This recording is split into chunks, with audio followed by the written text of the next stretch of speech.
సిద్దిపేట జిల్లాలో రైతులు యూరియా కోసం పడరాని పాట్లు పడుతున్నారు. దుబ్బాక నియోజకవర్గంలో ఎరువుల దుకాణాల చుట్టూ రైతులు ప్రదక్షిణలు చేయాల్సిన పరిస్థితి ఏర్పడింది. ఆగ్రోస్ రైతు సేవా కేంద్రం వద్ద యూరియా కోసం రైతుల పడిగాపులు కాస్తున్నారు. యూరియా ఎప్పుడు వస్తుందో తెలియక తెల్లవారుజాము నుంచే క్యూ లైన్లలో వేచి చూస్తున్నారు. సరిపడా యూరియా రాకపోవడం, కొంతమంది రైతులకు మాత్రమే లభించడంతో మిగతా రైతులు నిరాశతో వెనుదిరిగి వెళ్లాల్సిన పరిస్థితి ఉంది.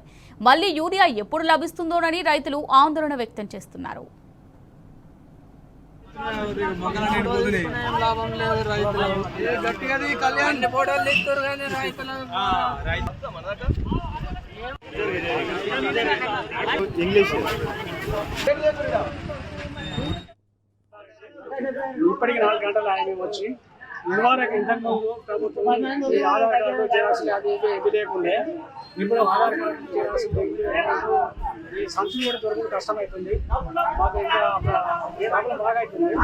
మరి ఇంకా చర్య తీసుకోకుండా ఎందుకు నిర్లక్ష్యం చేస్తుంది గవర్నమెంట్ అని మేము చేస్తున్నాం. నాకు మన సంచులు అవైలబుల్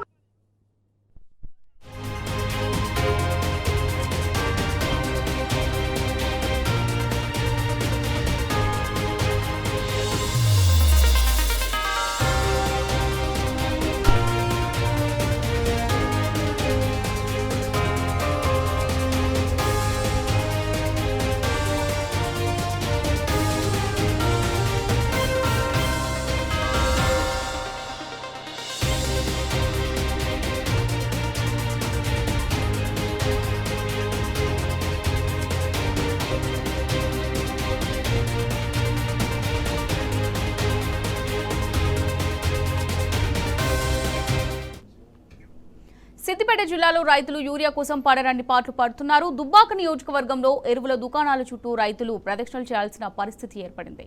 ఆగ్రోస్ రైతు సేవా కేంద్రం వద్ద యూరియా కోసం రైతులు పడిగాపులు కాస్తున్నారు. దీనికి సంబంధించి మరిన్ని డీటెయిల్స్ మరి రిపోర్టర్ రంగాచారి అందిస్తారు.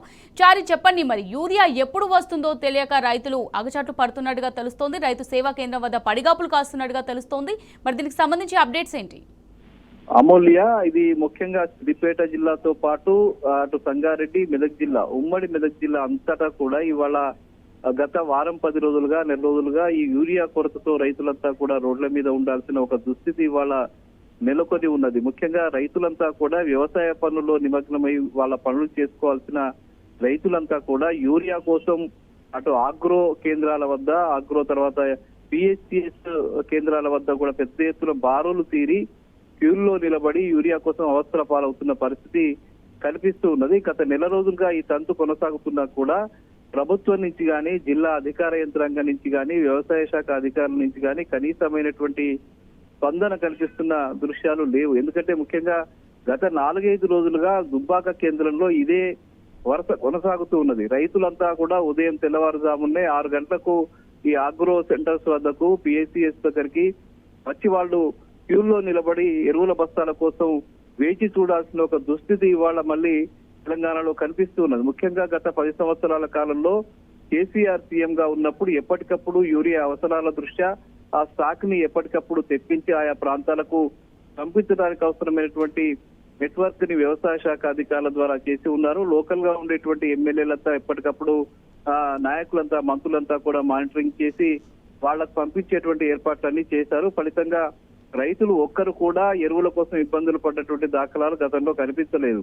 కానీ ఇప్పుడు మళ్ళీ గత 2 సంవత్సరాలుగా ఈ 2 సీజన్లలో కూడా ఎరువుల కోసం రైతులంతా కూడా ఇబ్బందులు ఎదుర్కొన్న ఒక పరిస్థితి అయితే చాలా స్పష్టంగా కనిపిస్తుంది. అందులో భాగంగానే ఇటు దుబ్బాకలో గాని, గజ్వేల్లో గాని, సిద్దిపేటలో గాని, మిగతా ప్రాంతాలైనటువంటి మెదక్ లో గాని, మెదక్ జిల్లాలోని పలు ప్రాంతాల్లో గాని, అటు సంగారెడ్డి జిల్లాలో గాని ప్రతిరోజు ఏదో ఒక చోట రైతులంతా కూడా ఎరువుల కోసం ఈ అగ్రో కేంద్రాల వద్దకు వచ్చి క్యూలు కడుతున్నటువంటి పరిస్థితి ఉంది. గత 4-5 రోజులుగా దుబ్బాక మండల కేంద్రంలో కూడా రైతులంతా వచ్చి పెద్ద ఎత్తున ఎరువుల కోసం క్యూలు కడుతూ ఉన్నారు. బారు తీరుతున్నటువంటి పరిస్థితి ఉంది. దృశ్యాలు కనిపిస్తున్నాయి మనకు విజువల్స్ లో. కానీ అటు ప్రభుత్వం నుంచి కనీసమైనటువంటి ఆలోచన కనిపించడం లేదు. ఎందుకంటే వచ్చిన రైతుకు కేవలం ఒక బస్తా మాత్రమే ఇస్తాము, ఒక ఆధార్ కార్డుకు ఒక బ్యాగ్ మాత్రమే ఇస్తామని చెప్పి ఇటు వాళ్ళు చెప్తూ ఉన్నారు. ఆ ఒక బ్యాగు తీసుకువెళ్ళినటువంటి రైతులు కనీసం ఎకరానికి కూడా దాన్ని ఉపయోగించలేనటువంటి పరిస్థితి నెలకొని ఉన్నది. ఫలితంగా వాళ్ళు పదే అంటే గత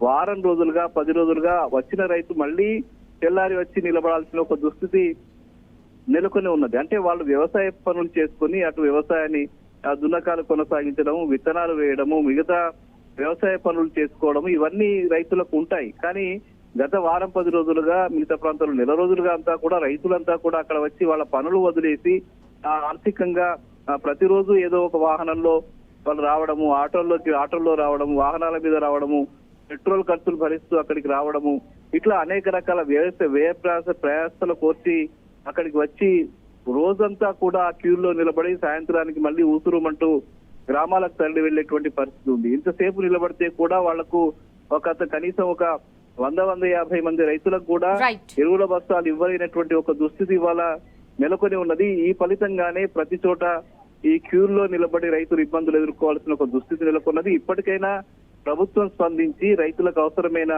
స్టాక్స్ ని పంపించాలని చెప్పి ఇటు నాయకులు డిమాండ్ చేస్తూ ఉన్నారు, బీఆర్ఎస్ పార్టీ నాయకులు. అట్లాగే రైతులు కూడా పెద్ద ఎత్తున డిమాండ్ చేస్తున్నటువంటి పరిస్థితి కనిపిస్తుంది. అమూల్య.